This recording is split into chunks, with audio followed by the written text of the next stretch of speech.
حضرت قیس بن سعد ایک مرتبہ بیمار ہوئے اور احباب میں سے کوئی اجازت کو نہ آیا، جس پر ان کو بہت دکھ ہوا، بالخصوص جن کی آمد و رفت زیادہ تھی۔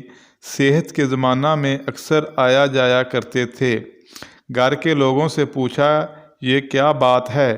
انہوں نے بتایا کہ ہر شخص تمہارا مقروض ہے، جس کی وجہ سے وہ ایسی حالت میں بغیر قرضہ لیے ہوئے آنے سے لوگوں کو شرم آتی ہے۔ فرمانے لگے کہ اس کم بخت مال کا ناس ہو، یہ دوستوں کی ملاقات بھی چھڑا دیتا ہے۔ یہ کہہ کر ایک شخص کو بلایا اور اس کے ذریعے سے پورے شہر میں اعلان کرا دیا کہ قیس کا جس کے ذمہ قرض ہے وہ قیس نے سب کو معاف کر دیا۔ اس کے بعد جو اجازت کرنے والوں کا ہجوم ہوا تو دروازے کی دہلیز بھی ٹوٹ گئی۔ مصر میں ایک صاحب خیر شخص تھے جو اہل ضرورت اور فقراء کے لیے چندہ جمع کر دیا کرتے تھے۔ جب کسی کو کوئی حاجت پیش آتی وہ ان سے کہتا، وہ اہل ثروت لوگوں سے کچھ مانگ کر اس کو دے دیا کرتے۔ ایک فقیر ان کے پاس گیا اور کہا کہ میرے پاس لڑکا پیدا ہوا ہے اور میرے پاس اس کی اصلاح کے انتظام کے لیے کوئی چیز نہیں ہے۔ یہ صاحب اٹھے اور لوگوں سے اس کے لیے مانگا، لیکن کہیں سے کچھ نہ ملا کہ جو آدمی کثرت سے مانگتا رہتا ہو اس کو ملنا بھی مشکل ہو جاتا ہے۔ یہ سب سے مایوس ہو کر ایک شیخی کی قبر پر گئے، اس کی قبر پر بیٹھ کر سارا واقعہ بیان کیا اور وہاں سے اٹھ کر چلے آئے اور واپس آ کر اپنے پاس سے 1 دینار نکالا اور اس کو توڑ کر 2 ٹکڑے کیے، ایک ٹکڑا اپنے پاس رکھ لیا اور دوسرا اس فقیر کو دے دیا کہ یہ میں قرض دیتا ہوں، اس وقت تم اس سے اپنا کام چلا لو، جب تمہارے پاس کہیں سے کچھ آ جائے تو میرا قرضہ ادا کر دینا۔ وہ لے کر چلا گیا اور اپنی ضرورت پوری کر لی۔ رات کو ان صاحب دینار نے اس قبر والے کو خواب میں دیکھا، وہ کہہ رہا ہے کہ میں نے تمہاری بات تو ساری سن لی تھی مگر مجھے جواب دینے کی اجازت نہ ہوئی۔ تم میرے گھر والوں کے پاس جاؤ اور ان سے کہو کہ مکان کے فلاں حصہ میں جو چولہا بن رہا ہے اس کے نیچے چینی کا ایک مرتبان ہے، اس میں سے 500 اشرفیاں ہیں، وہ اس فقیر کو دے دیں۔ یہ صبح کو اٹھ کر اس مکان پر گئے اور گھر والوں سے سارا قصہ اور اپنا خواب بھی بیان کیا۔ انہوں نے اس جگہ کو کھودا اور وہ مرتبان 500 اشرفیوں کا نکال کر اس کے حوالے کر دیا۔ اس شخص نے کہا کہ خواب کوئی شرعی چیز نہیں ہے، تم لوگ اس مال کے وارث اور مالک ہو، اس لیے میں محض اپنے خواب کی وجہ سے اس کو نہیں لیتا۔ مگر ان وارثوں نے اصرار کیا کہ جب وہ مر کر سخاوت کرتا ہے تو بڑی بے غیرتی ہے کہ ہم زندہ سخاوت نہ کریں۔ ان کے اصرار پر اس نے وہ اشرفیاں لے کر اس فقیر کو دے دیں اور سارا واقعہ بیان کیا۔ اس نے ان میں سے 1 دینار لے کر اس کے 2 ٹکڑے کیے، ایک ان صاحب کو اپنے قرضہ کی ادائیگی میں دے دیا اور دوسرا ٹکڑا اپنے پاس رکھ کر کہا کہ میری ضرورت کو تو یہ کافی ہے، باقی یہ سب رقم میری ضرورت سے زائد ہے، میں اس کو لے کر کیا کروں گا؟ وہ سب فقراء پر تقسیم کر دی۔ ابو اسحاق ابراہیم بن ابی بلال میر منشی کہتے ہیں کہ میں ایک مرتبہ وزیر ابو محمد کے پاس بیٹھا تھا، دربار نے آ کر اطلاع دی کہ سید شریف مرتضیٰ حاضری کی اجازت چاہتے ہیں۔ وزیر صاحب نے اجازت دے دی اور جب شریف مرتضیٰ اندر آ گئے تو وزیر صاحب کھڑے ہوئے اور بڑے اعزاز اکرام سے ان کو اپنی جگہ پر بٹھایا، ان سے باتیں کی اور جب وہ جانے لگے تو کھڑے ہو کر ان کو رخصت کیا، وہ چلے گئے۔ تھوڑی ہی دیر گزری تھی کہ دربار نے آ کر دوبارہ اطلاع دی کہ ان کے چھوٹے بھائی سید شریف حاضری کی اجازت چاہتے ہیں۔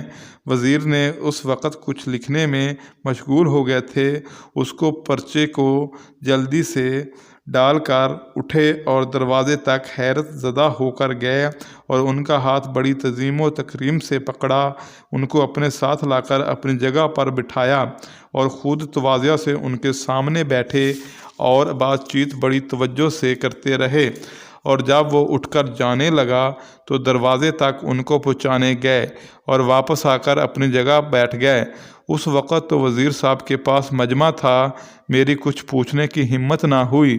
جب مجمع کم ہو گیا تو میں نے وزیر صاحب سے عرض کیا کہ میں ایک بات پوچھنا چاہتا ہوں، اگر اجازت ہو تو بتاؤں؟ وزیر نے کہا ضرور اجازت ہے، اور غالباً تم یہ پوچھو گے کہ میں نے چھوٹے بھائی کا جتنا اکرام کیا اتنا بڑے کا نہیں کیا، حالانکہ وہ علم اور عمر دونوں میں ان سے بڑے ہوئے تھے۔ میں نے کہا یہی سوال ہے۔ وزیر نے کہا سنو، ہم نے ایک نہر کھودنے کا حکم دیا تھا، اس کے قریب شریف مرتضیٰ کی زمین بھی تھی، جس کی وجہ سے اس نہر کے مصارف میں سے 16 ورم کے قریب حصہ رسدان کے ذمہ بھی پڑے تھے۔ انہوں نے مجھے کئی مرتبہ پرچہ لکھا کہ اس میں سے کچھ کم کر دو۔ اتنی ذرا سی رقم کے لیے بار بار وہ مجھ سے سوال کرتے رہے، اور سید کے متعلق مجھے ایک دفعہ معلوم ہوا کہ ان کے گھر لڑکا پیدا ہوا۔ میں نے اس خوشی میں اور ان کی ضرورت کا خیال کر کے ایک خزانچی میں 100 دینار ان کی خدمت میں بھیجے۔ انہوں نے واپس کر دیے اور یہ کہہ کر بھیجا کہ وزیر صاحب سے شکریہ کے بعد کہہ دیں کہ میں لوگوں کی عطائیں قبول نہیں کرتا، اللہ کا شکر ہے میری ضرورت کے بقدر میرے پاس موجود ہے۔ میں نے پھر دوبارہ وہ خوان بھیجا کہ یہ دایا وغیرہ کا کام کرنے والی عورتوں کے لیے بھیجا ہے۔ انہوں نے پھر واپس کر دیا اور یہ فرمایا کہ میرے گھر کی عورتیں بھی دوسروں سے کچھ لینے کی عادی نہیں ہیں۔ میں نے تیسری مرتبہ پھر بھیجا اور یہ عرض کیا کہ جناب کے پاس جو طلباء رہتے ہیں یہ ان کے لیے ہیں۔ فرمایا بڑی خوشی سے، اور وہ خوان طلباء کے درمیان رکھوا دیا کہ جس کو جتنی ضرورت ہو لے لے۔ شریف رضی کے پاس طلباء کا بڑا مجمع رہتا تھا۔ ایک مکان انہوں نے طلباء کے رہنے کے لیے بنا رکھا تھا جس کا نام دارال علوم رکھا تھا۔ اس میں یہ طلباء رہتے تھے اور ان کی ضروریات کا شریف کی طرف سے انتظام تھا۔ یہ خوان دارال علوم میں رکھنے کے بعد طلباء میں سے کوئی بھی نہ اٹھا۔ ایک طالب علم کے اس سے نے اٹھ کر خوان میں سے 1 دینار نکالا اور اس کو وہیں توڑ کر ذرا سا کونا اس کا اپنے پاس رکھ لیا اور باقی اسی خوان میں ڈال دیا۔ شریف نے اس طالب علم سے دریافت کیا کہ تمہیں یہ ذرا سی مقدار کس کام کے واسطے درکار تھی؟ اس نے عرض کیا کہ ایک رات میرے پاس چراغ میں جلانے کو تیل نہیں تھا، خزانچی صاحب ملے نہیں، میں فلاں دکاندار سے تیل قرض لایا تھا، یہ اس کا قرض ادا کرنا ہے۔ شریف نے یہ خبر سن کر طلباء کی تعداد کے مخفف اپنے خزانہ کی کنجیاں بنوائیں اور ہر طالب علم کو ایک ایک کنجی خزانہ کی دے دی کہ جس کو جب جتنی ضرورت ہو لے لے، خزانچی صاحب سے پوچھنے کی ضرورت نہیں۔ اور اس خوان کو اسی حال میں کہ 1 دینار اس میں سے ذرا سا ٹوٹا ہوا تھا واپس کر دیا۔ اور یہ قصہ سنا کر وزیر صاحب نے کہا کہ تم ہی بتاؤ کہ میں ایسے شخص کا اکرام کیوں نہ کروں۔ حضرت امام شافعی کا جب انتقال ہونے لگا تو اپنے وصیت فرمائی کہ میرا غسل میت محمد بن عبداللہ بن عبد الحکم دیں گے۔ جب آپ کا انتقال ہو گیا تو محمد کو اطلاع دی گئی۔ وہ تشریف لائے اور فرمایا کہ ان کے صاحب کا رجسٹر پہلے مجھے دکھاؤ۔ رجسٹر لایا گیا، اس میں حضرت امام کے ذمہ جو قرض لوگوں کا تھا وہ حساب کر کے جمع کیا، اس کی مقدار 70,000 درم تھی۔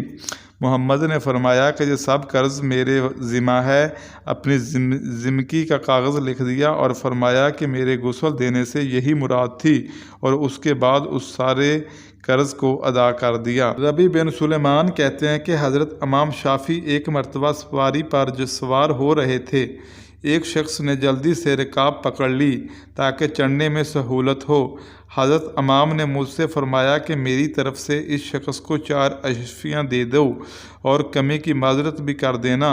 اور عبداللہ بن زبیر کہتے ہیں کہ ایک مرتبہ حضرت امام شافعی حج کے لیے تشریف لے گئے، 10,000 اشرفیاں آپ کے پاس تھیں۔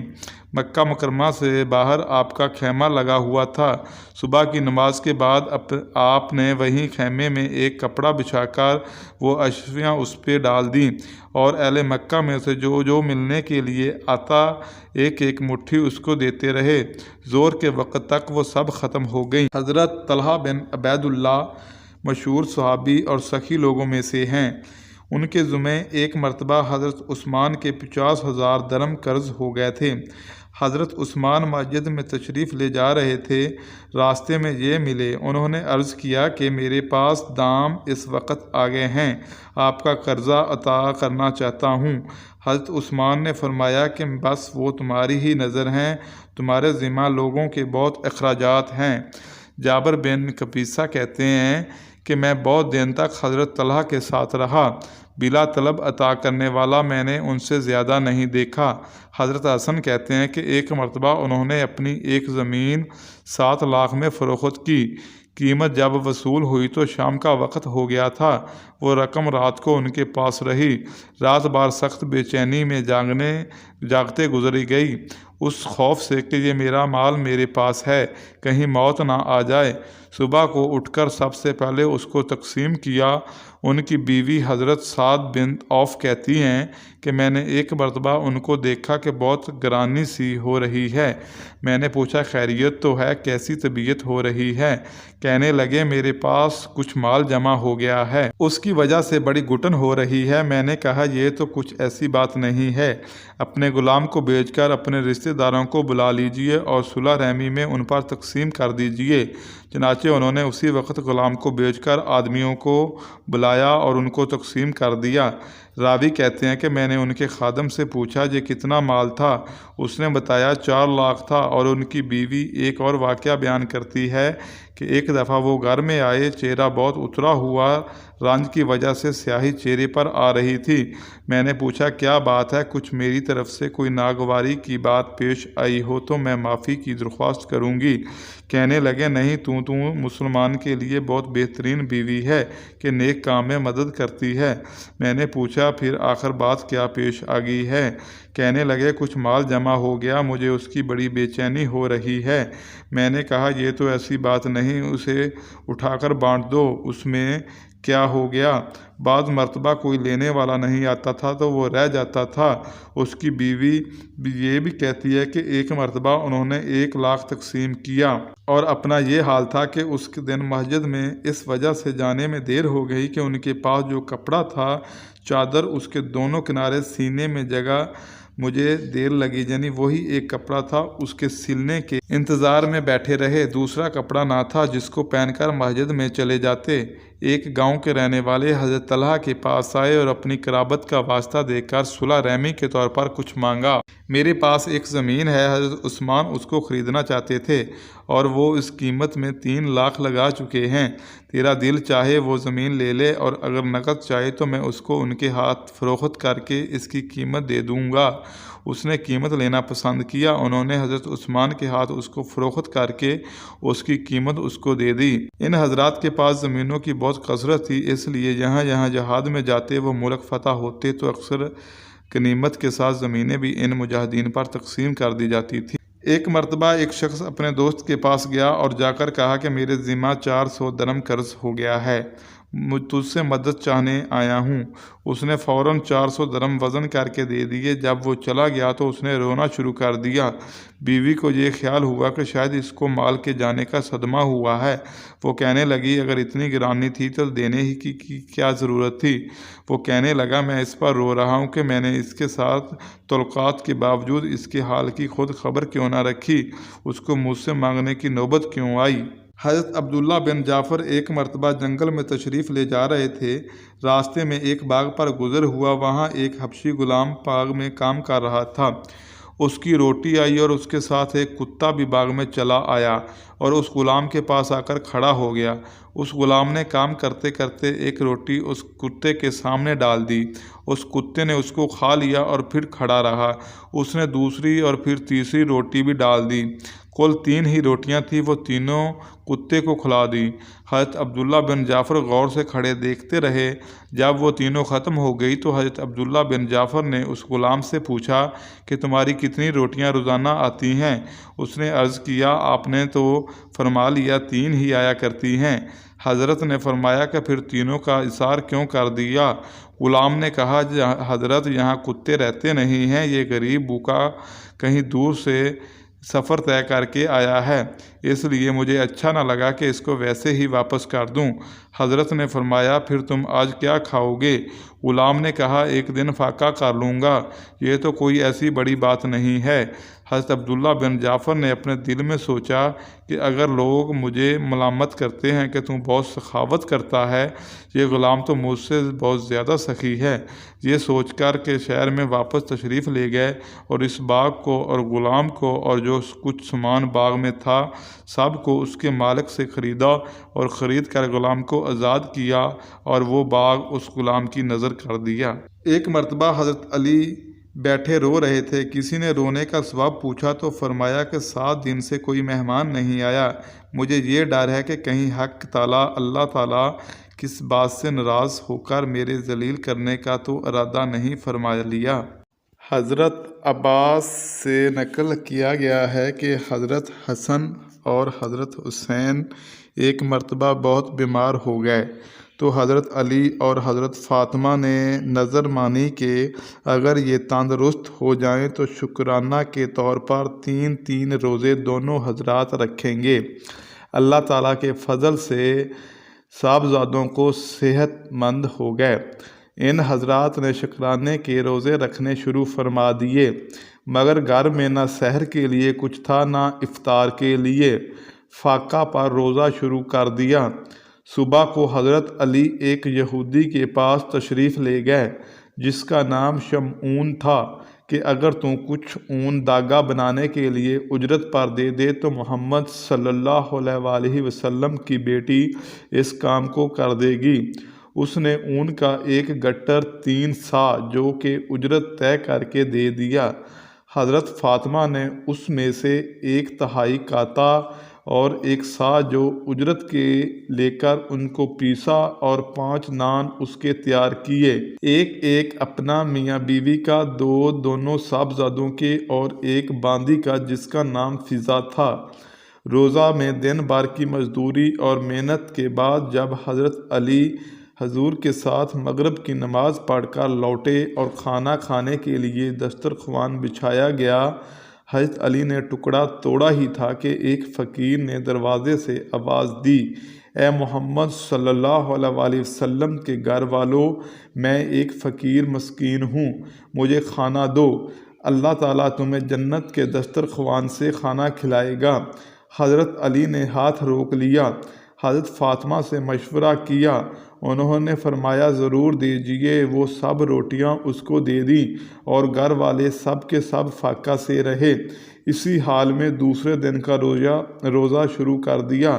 دوسرے دن پھر حضرت فاطمہ نے دوسری تہائی اون کاٹی اور 1 سیاہ جو کہ اجرت کا لے کر اس کو پیسا، روٹیاں پکائیں، اور حضرت علی جب حضور کے ساتھ مغرب کی نماز پڑھ کر تشریف لائے اور سب کے سب کھانے کے لیے بیٹھے تو ایک یتیم نے دروازے سے سوال کیا اور اپنی تنہائی اور فقر کا اظہار کیا۔ ان حضرات نے اس روٹی کی ان کے حوالے کر دی اور خود پانی پی کر تیسرے دن کا روزہ شروع کر دیا، اور صبح کو حضرت فاطمہ نے اون کا باقی حصہ کاٹا اور 1 سا جو کا رہ گیا تھا وہ لے کر پیسا، روٹیاں پکائیں، اور مغرب کی نماز کے بعد جب کھانے بیٹھے تو ایک قیدی نے آ کر آواز دے دی اور اپنی سخت حاجت اور پریشانی کا اظہار کیا۔ ان حضرات نے اس دن کی روٹیاں اس کو دے دیں اور خود فاقہ سے رہے۔ چوتھے دن صبح کو روزہ تو تھا نہیں لیکن کھانے کو کچھ بھی نہیں تھا۔ حضرت علی دونوں صاحبزادوں کو لے کر حضور اکرم صلی اللہ علیہ وآلہ وسلم کی خدمت میں حاضر ہوئے۔ بھوک اور ذوف کی وجہ سے چلنا بھی مشکل ہو رہا تھا۔ حضور صلی اللہ علیہ وسلم نے حضرت علی سے فرمایا کہ تمہاری تکلیف اور تنگی کو دیکھ کر مجھے بہت ہی تکلیف ہوتی ہے، چلو فاطمہ کے پاس چلیں۔ آپ صلی اللہ علیہ وسلم حضرت فاطمہ کے پاس تشریف لائے۔ وہ نماز پڑھ رہی تھی، بھوک کی شدت سے آنکھیں گڑ گئی تھیں، پیٹ کمر سے لگ رہا تھا۔